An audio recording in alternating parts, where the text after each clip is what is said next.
राधे राधे भक्तों, जय श्री कृष्णा। आज की वीडियो में हम बात करेंगे बृहस्पतिवार व्रत की कथा। एक समय की बात है कि भारतवर्ष में एक निरपति राजा राज्य करता था। वह बड़ा ही प्रतापी और दानी था। वह प्रतिदिन मंदिर में दर्शन करने जाता था। वह ब्राह्मण और गुरु की सेवा किया करता था। उसके दरवाजे से कोई भी निराश होकर नहीं लौटता और वह प्रत्येक गुरुवार को व्रत रखता और पूजन करता था। हर एक दिन गरीबों की सहायता करता था, परंतु यह सब बातें उसकी रानी को अच्छी नहीं लगती थी। वह न व्रत करती और न किसी को भी एक दमड़ी तक दान में देती थी तथा राजा से भी ऐसा करने के लिए मना करती थी। एक समय की बात है कि राजा तो शिकार खेलने वन में गए हुए थे। घर पर रानी और दासी थी। उस समय गुरु बृहस्पति देव एक साधु का रूप धारण कर राजा के दरवाजे पर भिक्षा मांगने गए और भिक्षा मांगी तो रानी कहने लगी, हे साधु महाराज, मैं इस दान पुण्य से तंग आ गई हूँ। मेरे से तो इस घर का कार्य ही समाप्त नहीं होता। इस कार्य के लिए तो मेरे पति देव ही बहुत है। अब आप इस प्रकार की कृपा करें कि सब धन नष्ट हो जावे और मैं आराम से रह सकूं। साधु बोले, हे देवी, तुम तो बड़ी विचित्र हो। संतान और धन से कोई दुखी नहीं होता, इसको सभी चाहते हैं। पापी भी पुत्र की और धन की इच्छा करता है। अगर आपके पास धन अधिक है तो भूखे मनुष्यों को भोजन कराओ, पियाओ, लगवाओ, ब्राह्मणों को दान दो, धर्मशाला बनवाओ, कुआं, तालाब, बावड़ी, बाग, बगीचे आदि का निर्माण करवाओ, निर्धन मनुष्य की कुंवारी कन्याओं का विवाह कराओ, अनेकों यज्ञादि धर्म करो। इस प्रकार के कर्म करने से आपके कुल का और आपका नाम परलोक में सार्थक हो और स्वर्ग की प्राप्ति होती है। मगर वह रानी इन सब बातों से खुश न हुई। वह बोली, हे साधु महाराज, मुझे ऐसे धन की आवश्यकता नहीं जिसको और मनुष्य को दान दूं और जिसको रखने और उठाने मेरा सारा समय ही बर्बाद हो जाए। साधु ने कहा, हे देवी, तुम्हारी ऐसी इच्छा है तो ऐसा ही होगा। मैं तुम्हें बताता हूँ, वैसा ही करना। बृहस्पतिवार के दिन घर को गोबर से लीपना, अपने केशों को धोना, केशों को धोते समय स्नान करना, राजा से कहना कि वह हजामत करवाए, भोजन में मांस मदिरा खाना, कपड़ा धोबी के यहाँ धुलवाने डालना। इस प्रकार 7 बृहस्पतिवार करने से तुम्हारा सब धन नष्ट हो जाएगा। ऐसा कहकर वह साधु महाराज वहां से अंतर्ध्यान हो गई। रानी ने साधु के कहने के अनुसार वैसा ही किया। 3 बृहस्पतिवार ही बीते थे कि उसका समस्त धन नष्ट हो गया और भोजन के लिए दोनों समय तरसने लगी। संसारिक भोगों से दुखी रहने लगी। तब वह राजा रानी से कहने लगा कि रानी, तुम यहाँ पर रहो, मैं दूसरे देश को जाऊं, क्योंकि यहाँ पर मुझे सभी मनुष्य जानते हैं, क्योंकि कोई कार्य भी नहीं कर सकता। देश चोरी प्रदेश भीख बराबर है। ऐसा कहकर राजा प्रदेश चला गया। वहां जंगल में जाता और लकड़ी काट कर लाता, शहर में बेचता। इस तरह जीवन व्यतीत करने लगा। इधर राजा के घर रानी और दासी दुखी रहने लगी। किसी दिन भोजन मिलता और किसी दिन जल पीकर रह जाती। एक समय रानी और दासी को 7 दिन बिना भोजन के व्यतीत करने पड़े। तो रानी ने अपनी दासी से कहा, हे दासी, यहाँ पास के ही नगर में मेरी बहन रहती है। वह बड़ी धनवान है। तू उसके पास जा और 5 सेर बेझर मांग ला। इससे कुछ समय के लिए गुजारा हो जाएगा। इस प्रकार रानी की आज्ञा मानकर दासी उसकी बहन के पास गई। रानी की बहन उस समय पूजन कर रही थी, क्योंकि उस दिन बृहस्पतिवार था। जब दासी ने रानी की बहन को देखा और उससे बोली, हे रानी, मुझे तुम्हारी बहन ने भेजा है, मेरे लिए शेर बेजर दे दो। इस प्रकार दासी ने अनेक बार कहा, परंतु रानी ने कुछ उत्तर न दिया, क्योंकि उस समय बृहस्पतिवार का व्रत कथा सुन रही थी। इस प्रकार जब बांदी को किसी प्रकार उत्तर नहीं मिला तो वह बहुत दुखी हुई और क्रोध भी आया।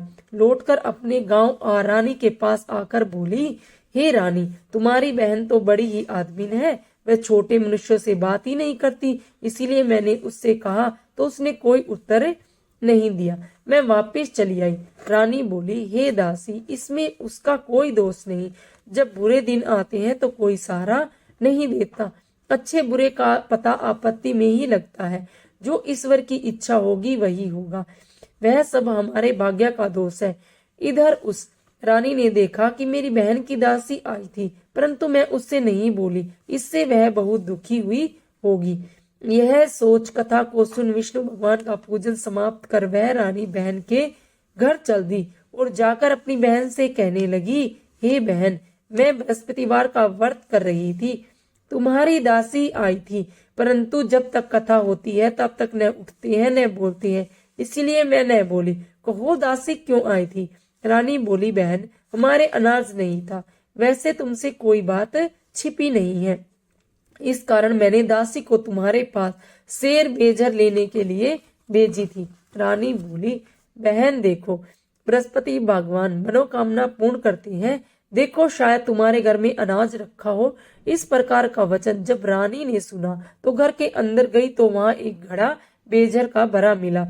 तब तो वह रानी और दासी को बहुत ही खुशी हुई और दासी कहने लगी, हे रानी देखो, वैसे हमको जब नहीं मिलता हम रोज ही व्रत करते हैं, अगर इनसे व्रत की विधि और कथा पूछ ली जाए तो हम भी किया करें। तब उस रानी ने अपनी बहन से पूछा कि हे बहन, बृहस्पतिवार के व्रत की कथा कैसे है और यह व्रत कैसे करना चाहिए? रानी की बहन ने कहा, गुरु के व्रत में चने की दाल मुनक्का से विष्णु भगवान का केले की जड़ में पूजन करे और दीपक जलावे, पीला भोजन करे और कहानी सुने। इस प्रकार करने से गुरु भगवान प्रसन्न होते हैं, अन्न पुत्र धन देते हैं, मनोकामना पूर्ण करते हैं। इस प्रकार रानी और दासी दोनों ने निश्चय किया कि बृहस्पति देव भगवान का पूजन जरूर करेंगे। 7 दिन बाद जब बृहस्पतिवार आया तो उन्होंने व्रत रखा, गुड़साल में जाकर चना गुड़ बीन लाई और उसकी दाल से केले की जड़ और विष्णु भगवान का पूजन किया। अब पीला भोजन कहाँ से आवे? बेचारी बड़ी दुखी हुई, परंतु उन्होंने व्रत रखा था, इस कारण गुरु भगवान प्रसन्न थे।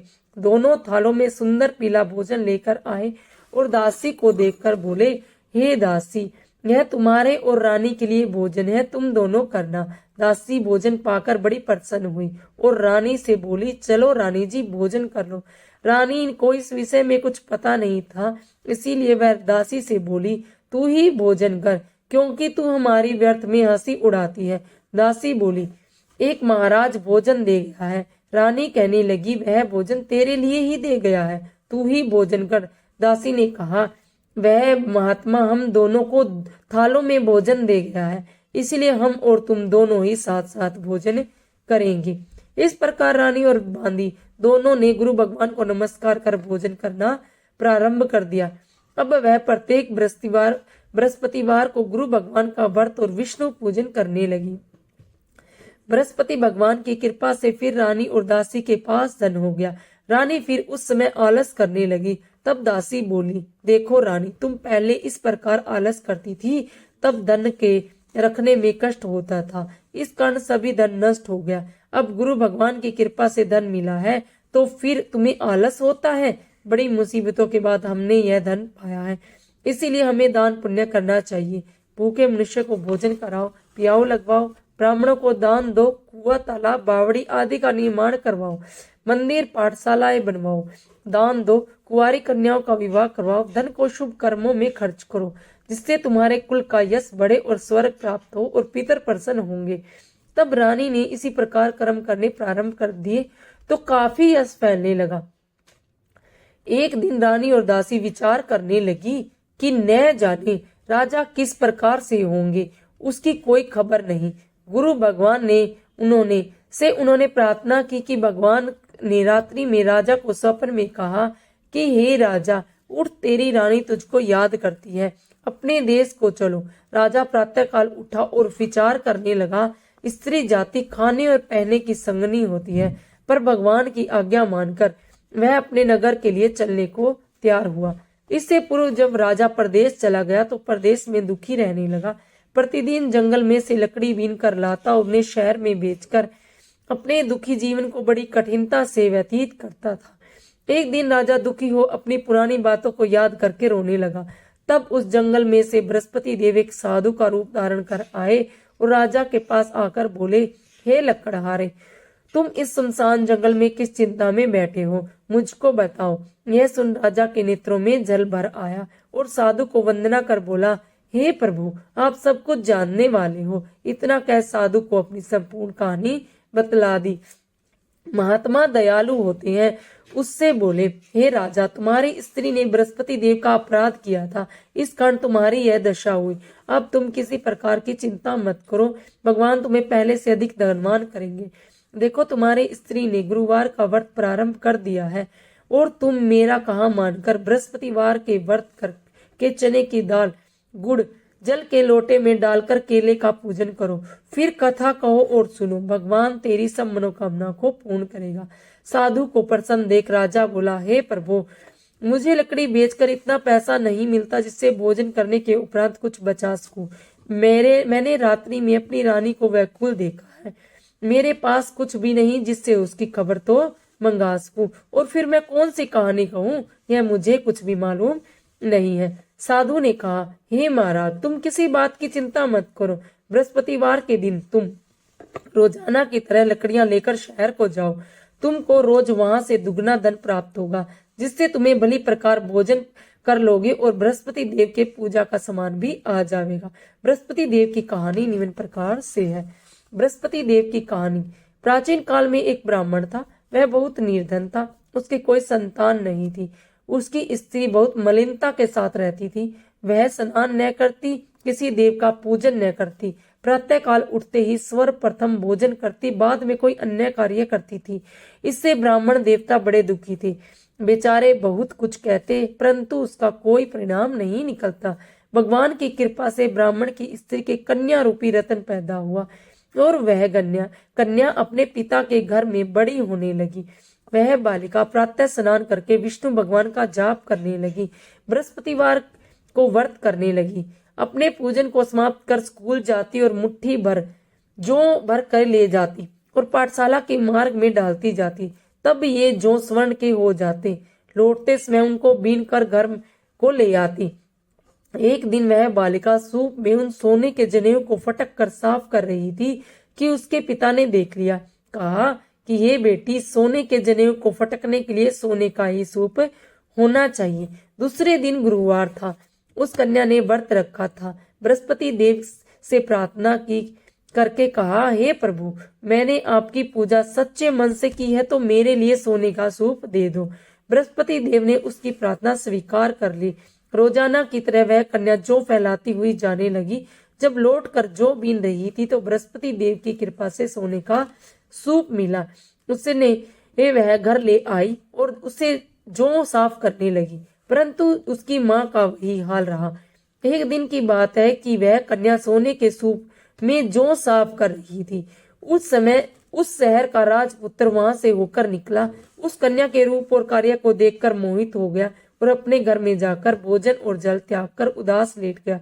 राजा को जब इस बात का पता लगा तो उसने प्रधानमंत्रियों के साथ उसके पास गए और बोले, हे बेटा, तुम्हें किस बात का कष्ट है? किसी ने अपमान किया है अथवा कोई और कारण हो तो सो कहो, मैं वही कार्य करूंगा जिससे तुम्हें प्रसन्नता हो।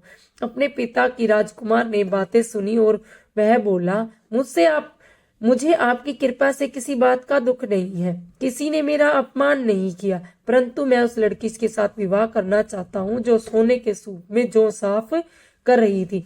यह सुन राजा आश्चर्य में पड़ गया और बोला, हे बेटा, इस तरह की कन्या का पता तुम्हें लगाओ, मैं उसके साथ तेरा विवाह अवश्य करा दूंगा। राजकुमार ने उस लड़की के घर का पता बताया। तब मंत्री उस लड़की के घर गए और ब्राह्मण देवता को सभी हाल बतलाया। ब्राह्मण देवता राजकुमार के साथ अपनी कन्या का विवाह करने के लिए तैयार हो गए और विधि विधान के अनुसार ब्राह्मण की कन्या का विवाह राजकुमार के साथ हो गया। कन्या के घर से जाते ही पहले की भांति उस ब्राह्मण देवता के घर में गरीबी का निवास हो गया। अब भोजन के लिए अन्न भी बड़ी मुश्किल से मिलता था। एक दिन दुखी होकर ब्राह्मण देवता अपनी पुत्री के पास गए। बेटी ने पिता की दुखी अवस्था को देखा, माँ का हाल पूछा, तब ब्राह्मण ने सभी हाल कहा। कन्या ने बहुत सा धन देकर अपने पिता को विदा किया। इस तरह ब्राह्मण का कुछ समय सुखपूर्वक व्यतीत हुआ। कुछ दिन बाद फिर वही हाल हो गया। ब्राह्मण फिर अपनी कन्या के यहाँ गया और सभी हाल कहा तो लड़की बोली, पिताजी, आप माता जी को यहाँ ले आओ, मैं उसे विधि बता दूंगी जिससे गरीबी दूर हो जाएगी। वह ब्राह्मण देवता अपनी स्त्री को साथ लेकर पहुंचे तो पुत्री अपनी माँ को समझाने लगी, हे माँ, तुम प्रातःकाल उठकर प्रथम स्नान आदि करके विष्णु भगवान का पूजन करो तो सब दरिद्रता दूर हो जाएगी। परंतु उसकी माँ ने एक भी बात नहीं मानी और प्रातःकाल उठकर अपने बच्चों की झूठन को खा लिया। एक दिन उसकी पुत्री को बहुत गुस्सा आया और एक रात कोठरी से सभी सामान निकाल दिया और अपनी माँ को उसमें बंद कर दिया। प्रातःकाल उसमें से निकाला, स्नान आदि करा के पाठ करवाया तो उसकी माँ की बुद्धि ठीक हो गई और फिर प्रत्येक बृहस्पतिवार को व्रत रखने लगी।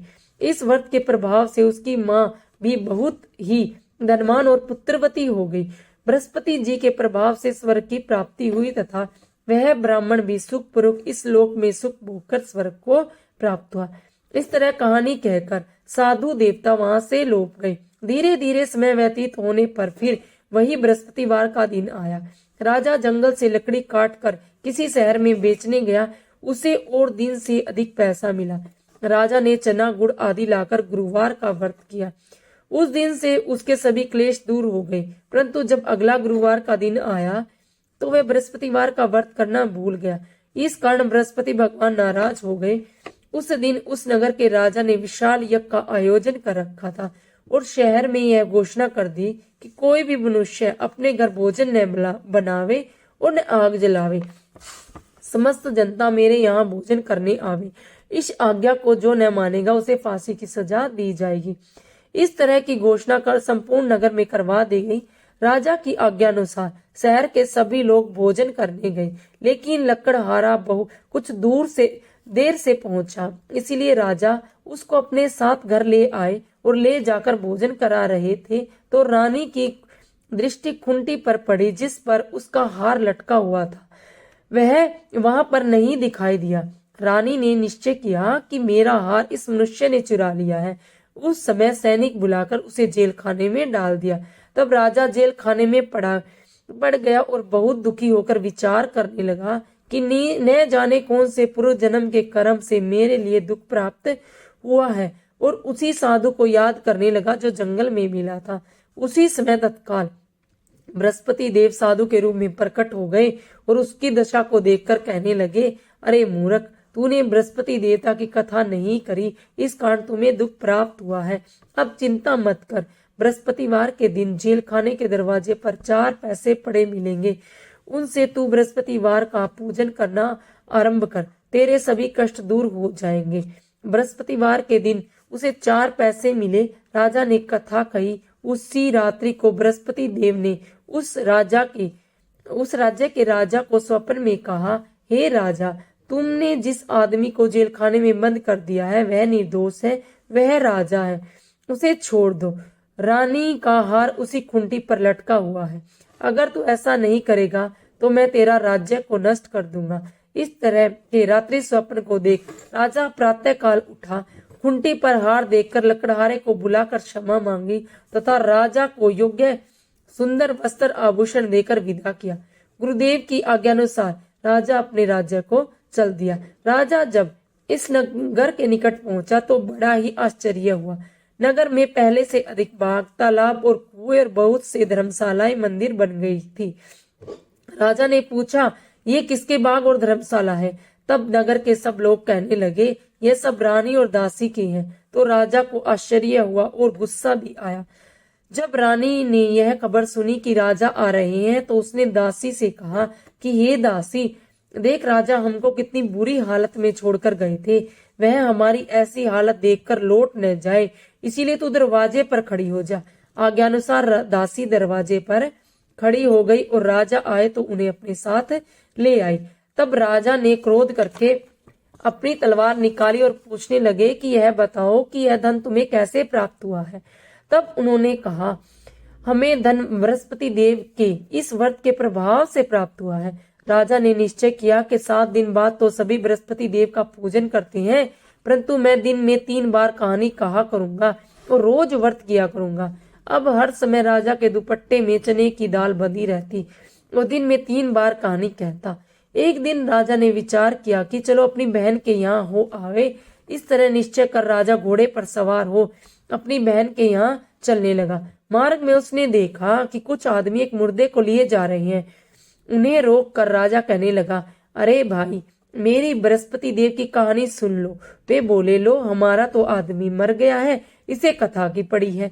परंतु कुछ आदमी बोले, अच्छा कहो, हम तुम्हारी कथा भी सुनेंगे। राजा ने दाल निकाली और तब कथा आदि हुई तो मुर्दा हिलने लगा, और जब कथा समाप्त हो गई तो राम राम करके वह मनुष्य खड़ा हो गया। राजा आगे बढ़ा। आगे मार्ग में उसे एक किसान खेत में हल चलाता मिला। राजा ने उसे देखा और उससे बोला, अरे भाई, तुम मेरी बृहस्पतिवार की कथा सुन लो। किसान बोला, जब तक मैं तेरी कथा सुनूंगा तब तक 4 हिया जोत लूंगा। जा अपनी कथा किसी और को सुनाना। इस तरह राजा आगे चलने लगा। राजा के हटते ही बैल पछाड़ खाकर गिर गए और किसान के पेट में जोर से दर्द होने लगा। उस समय उसकी माँ रोटी लेकर आई। उसने जब यह देखा कि अपने पुत्र को से यह सब हाल पूछा और बेटे ने सब हाल कह दिया, तो बुढ़िया दौड़ी दौड़ी उस घुड़सवार के पास गई और उससे बोली, मैं तेरी कथा सुनूंगी, तू अपनी कथा मेरे खेत में चलकर कहना। राजा ने बुढ़िया के खेत में जाकर कथा कही, जिसके सुनते ही बैल खड़े हो गए और किसान के पेट में दर्द बंद हो गया। राजा अपनी बहन के घर पहुंचा तो बहन ने भाई का खूब आदर सत्कार किया। दूसरे दिन सवेरे राजा जागा तो सब लोग भोजन कर रहे थे। राजा ने अपनी बहन से कहा कि ऐसा कोई मनुष्य है जिसने भोजन नहीं किया हो तो मेरी बृहस्पतिवार की कथा सुन ले। बहन बोली, हे भैया, ये देश ऐसा है, पहले यहाँ लोग भोजन करते हैं, बाद में अन्य कार्य करते हैं। अगर कोई पड़ोस में हो तो मैं देख आऊं। वह ऐसा कह देखने चली गई, परंतु उसे कोई भी ऐसा व्यक्ति नहीं मिला जिसने भोजन न किया हो। अंत में वह एक कुम्हार के घर गई जिसका लड़का बीमार था। उसे मालूम हुआ कि उसके यहाँ किसी ने 3 दिन से भोजन भी नहीं किया। रानी ने अपने भाई की कथा सुनने के लिए कुम्हार से कहा। वह तैयार हो गया। राजा ने जाकर बृहस्पतिवार की कथा कही, जिसको सुनकर उसका लड़का ठीक हो गया। अब तो राजा की प्रशंसा होने लगी। एक दिन राजा ने अपनी बहन से कहा कि हे बहन, हम अपने घर जाएंगे, तुम भी तैयार हो जाओ। राजा की बहन ने अपनी सास से कही। सास बोली, हाँ चली जा, परंतु अपने लड़के को मत ले जाना, क्योंकि तेरे भाई के कोई औलाद नहीं है। बहन ने अपने भैया से कहा, हे भाई, मैं तो चलूंगी, लेकिन कोई बालक नहीं चलेगा। राजा बोला, जब कोई बालक ही नहीं चलेगा तो तुम ही क्या करोगी। बड़े दुखी मन से राजा अपने नगर को लौट गया। राजा ने अपनी रानी से कहा, हम निर्वंशी राजा है, हमारा मुंह देखने का धर्म नहीं है और कुछ भोजन आदि नहीं किया। रानी बोली, हे प्रभु, बृहस्पति देव ने हमें सब कुछ दिया है, वे हमें औलाद अवश्य देंगे। उसी रात को बृहस्पति देव ने राजा को स्वप्न में कहा, हे राजा, उठ, सभी सोच त्याग दे, तेरी रानी गर्भ से है। राजा को यह बात सुनकर बड़ी खुशी हुई और 9वें महीने उसके गर्भ से एक सुंदर पुत्र पैदा हुआ। तब राजा बोला, हे रानी, स्त्री जाति बिना भोजन के रह सकती है, बिना कहे नहीं रह सकती। जब मेरी बहन आए तो मुझसे कुछ मत कहना। रानी ने सुनकर हाँ कर दी। जब राजा की बहन ने यह समाचार सुना तो खुशी हुई और बधाई लेकर अपने भाई के यहाँ आई। तभी रानी ने कहा, घोड़ा चढ़कर तो नहीं आई, गधा चढ़ी आई। राजा की बहन बोली, भाभी, मैं इस प्रकार न कहती तो तुम्हें औलाद कैसे मिलती। बृहस्पति देव ऐसे ही है, जैसी जिसके मन में कामना है सभी को पूर्ण करते हैं।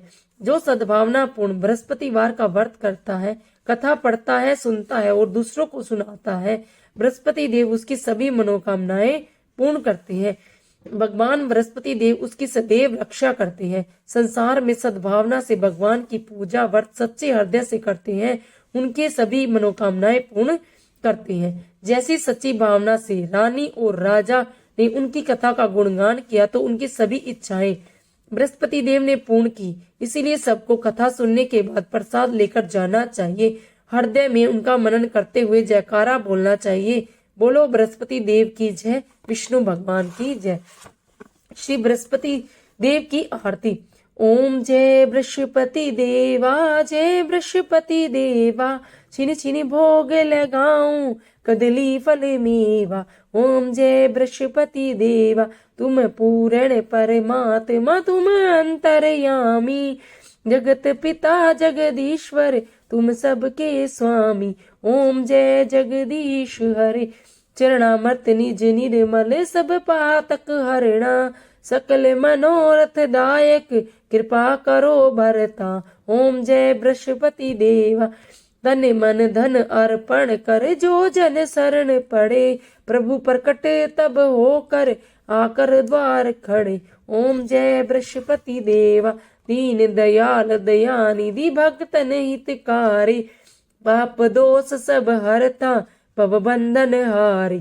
ओम जय बृहस्पति देवा, सकल मनोरथ दायो सब संचय हारो, विषय विकार मिटाओ संतन सुखकारी। ओम जय बृहस्पति देवा, जो कोई आरती तेरी प्रेम सहित गावे, जेठानंद आनंद कर सो निश्चय पावे। ओम जय बृहस्पति देवा। सब बोलो विष्णु भगवान की जय, बोलो बृहस्पति देव की जय। श्री जगदीश जी की आरती। ओम जय जगदीश हरे, स्वामी जय जगदीश हरे, भक्ति जनों के संकट क्षण में दूर करे। ओम जय जगदीश हरे, जो ध्यावे फल पावे, दुख विन से मन का, सुख संपत्ति घर आवे, कष्ट मिटे तन का। ओम जय जगदीश हरे, मात पिता तुम मेरे, शरण गहूं मैं किसकी, तुम बिन और न दूजा, आस करूं मैं जिसकी। ओम जय जगदीश हरे, तुम हो पूर्ण परमात्मा तुम अंतर्यामी, परम पिता परमेश्वर तुम सबके स्वामी। ओम जय जगदीश हरे, तुम करुणा के सागर तुम पालन करता, मैं मूर्ख खल कामी कृपा करो भरता। ओम जय जगदीश हरे, तुम हो एक अगोचर सबके प्राणपति, किस विधि मिलूं दया मैं तुमको मैं कुमति। ओम जय जगदीश हरे, दीन बंधु दुख हरता तुम ठाकुर मेरे, अपने हाथ उठाओ द्वार पड़ा मैं तेरे। ओम जय जगदीश हरे, विषय विकार मिटाओ पाप हरो देवा, श्रद्धा भक्ति बढ़ाओ संतन की सेवा। ओम जय जगदीश हरे। श्याम सुंदर जी की आरती जो कोई नर गावे, कहत शिवानंद स्वामी सुख संपत्ति पावे। ओम जय जगदीश हरे, बोलो विष्णु भगवान की जय। राधे राधे भक्तों, जय श्री कृष्ण, हर हर महादेव।